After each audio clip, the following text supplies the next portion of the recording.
Alright, LS Vlog. Okay, reaction video tayo mga kaibigan dito sa nagtitrending ngayon na talaga namang mapapawaw ka dito sa balita na ito na Pilipinas may bagong ocean tugboat na kayang sumaklolo mga kaibigan sa ating mga barko sa West Philippine Sea. Okay, ito na.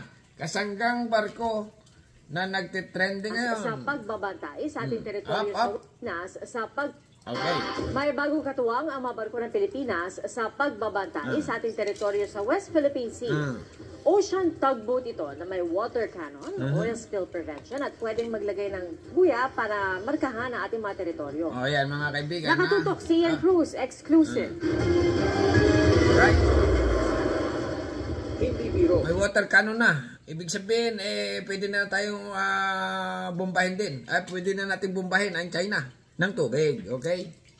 Ayan, no? Okay. Ang nararanasang harassment ng mga barko ng Pilipinas sa West Philippine Sea. Nariyang harangin, mabangga o pirahin ang water cannon ng China Coast Guard.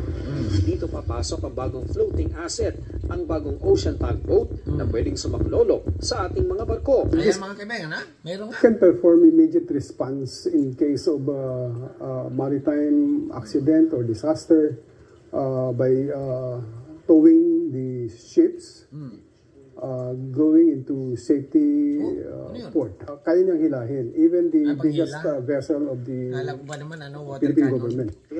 Ulitin nga natin. Nakatutok si Ian Ulitin Cruz, natin, exclusive. Ulitin natin, medyo magulo.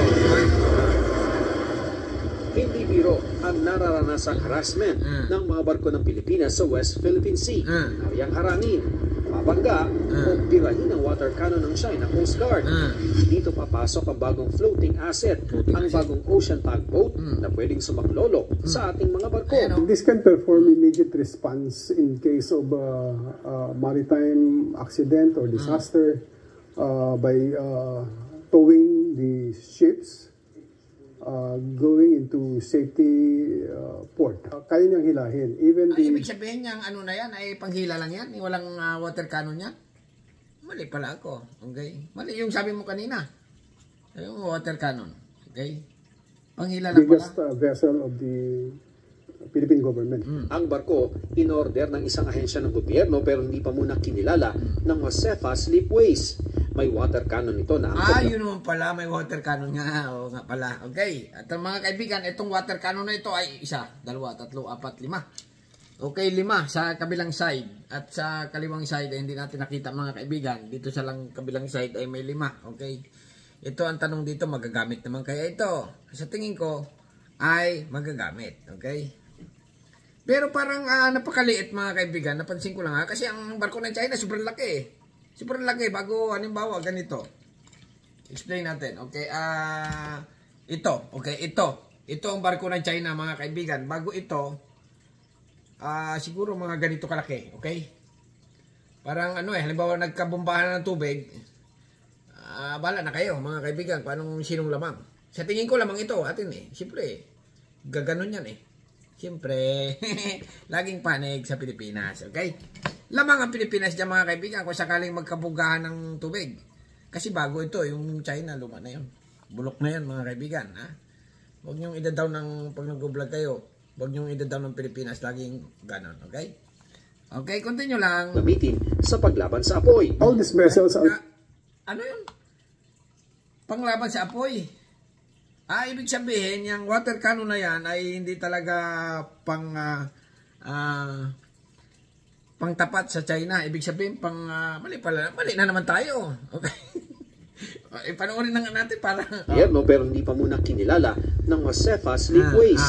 May water cannon ito na angkop gamitin sa paglaban sa apoy. all these vessels are compliant with the international standards.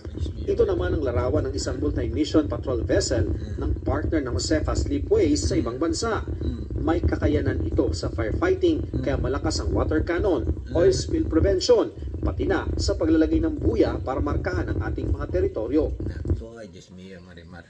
Ano ba itong klaseng balita na ito? Akala ko ba naman water cannon na pang tapat sa China. Pasensya na kayo mga kaibigan. Excited lang ako sa water cannon ng Pilipinas. Kasi nga, first time ito Okay? First time ito na marinig natin sa balita na ang Pilipinas ay may water cannon na. Okay? Siguro, yung ibang balita, meron. Pero Japik yun. Okay? Ito na for real. Kaya lang, pang-apoy lang pala. Pero, sa tingin ko mga kaibigan, pag ginamit yan, halimbawa nasusunog yung mga barko ng sinong dumadaan yan. At oras na pumunta yung kuha ng Pilipinas, ay sigurado patay ang apoy. Okay? Continue lang. Maganda yan. Kasama ito sa proposal nila sa isa pang ahensya ng gobyerno para bigyan ng higit na kakayanan ang mga nagpapatrolya nating mga barko sa West Philippine Sea at iba pang teritoryo. Pinag-uusapan pa raw ang detalye nito. Bukod sa patrol vessel ng Bureau of Fisheries and Aquatic Resources, pati na ang steel hull na fishing vessel, ginagawa na rin para may maasahan ang mga mangingisdang Pilipino. There was a drive by the government na okay, continue. From wooden hull, we modernized. So, gawin nating bakal yung mga hull, yung construction ng mga fishing boats. Para even during the weather, bad weather conditions, so matibay yung mga fishing boats natin. Para sa GMA Integrated News, Ian Cruz, nakatutok 24 oras. Nako, talaga. Akala ko ba naman ano ba itong na ito? Akala ko kasi mga kaibigan, pasensya na kasi kasi nga itong nireaction ko, hindi ko pa napapanood talaga. Okay? Hindi ko pa napapanood yan. Nireaction ko to, hindi ko na ini-edit din. Alright? Ngayon, na-excite lang ako sa water cannon na nabanggit nga na kasanggang barko. Okay? Ito na yan, Pilipinas may bagong ocean na tugboat na kayang sumaklolo sa ating barko. Kasanggang barko. Kasi nakita ko yung picture mga kaibigan. May water cannon na. Ayun tubig na nag-spray. Akala ko, pang tapat na sa China. Ay, Diyos mio, mari-mari, pala pangpatay ng apoy. Di ba? Pero, ang katanungan nga na dito, okay, ang katanungan, bakit nga hindi bumili ang Pilipinas ng water cannon na pantapat sa China? Okay? Kasi nga, nag-iinit na mga kaibigan, ang ulo ng Pinoy, bakit lagi na lang nabubuli tayo? Bakit ayaw daw natin lumaban? Ganito, ganyan. Siguro may dahilan din talaga ang ating gobyerno. Okay? Na pag binumba tayo, yung tubig, ay hindi na lang muna siguro lalaban siya ngayon. Okay? Siguro may mga ganun-ganun kasi nga, mahirap na. Ang bansang China, napakalaki. Kumpleto sa gamit, madami. Kaya lang, made in China yung mga yan. Okay? Ang Pilipinas naman, nandyan ang Amerika. May gamit din.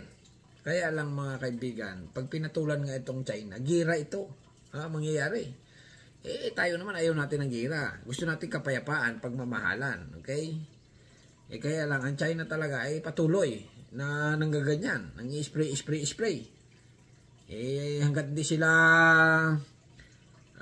nilalabanan, or in-spray din, ay tuloy-tuloy talaga ang mangyayari.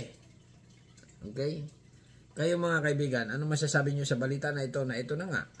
Ano sa tingin nyo? Pilipinas, dapat na bang bumili ng water cannon na pangtapat sa China? Kasi nga, mga kaibigan, hindi lang naman Coast Guard, okay? Coast Guard yung aqua ng Pilipinas Pati yung mga mangingisdang Chinese na pupasok, yung mga iba-ibang bangka pa. Okay, maliliit, ganyan-ganyan. Okay, yung iba-iba pa. Nangingisda sa teritoryo mismo ng Pilipinas. Okay?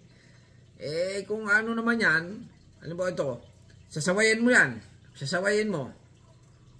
Hindi mo sinasampulan. Yung barko ng Pilipinas, yung Coast Guard, nakaganyan. Ano ba itong nangingisda sila? Ang dami nila. Aalis yan. Nakita yung isprayan mo, kaya pag umalis ang Pilipinas, babalik na naman yan. Ganoon na naman yan. Lalo ng tatabay ka na naman yan. Aalis na naman yan. Papaulit-ulit lang yun. Aalis na naman ito. Siyempre, wala na tagal. Babalik na naman yan dito. Ganyan. Gaganon ka na naman. Kung dapat medyo puslit-puslitan mo rin konti para at least tuloy-tuloy na ng gano'n. Medyo matakot na. Okay? Alam na. Bahala na kayo mga kaibigan Hanggang dito na lang at subscribe my channel. Don't forget, comment. Bye-bye. Thank you. Excited na pa naman ako dahil may water cannon na. Yung pala naman pala na. Okay, subscribe.